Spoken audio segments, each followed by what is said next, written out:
रेल्वेची लांबी आहे 750 मीटर आणि ती एका उभ्या असणाऱ्या माणसाला ओलांडते, तर ती किती वेळात ओलांडेल ते आपल्याला काढायचं आहे.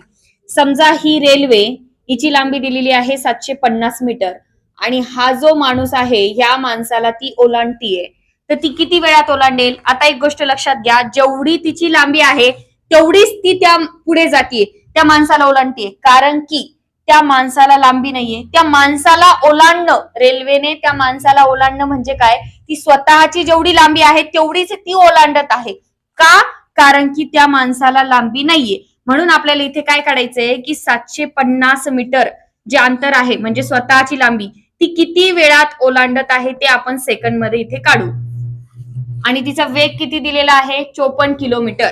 म्हणजे एका तासाला 3600 सेकंदाला ती किती जात आहे, 54,000 मीटर जात आहे. आपण इथं मीटर मध्ये त्याला कन्वर्ट करून घेतलं. आता इथे काय करायचं, क्रॉस मल्टिप्लिकेशन करून घ्यायचं.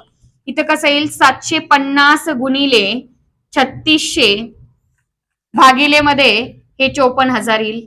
आता इथे 3 शून्याला हे 3 शून्य कट होऊन जातील भागाकाराचा संबंध असल्यामुळे.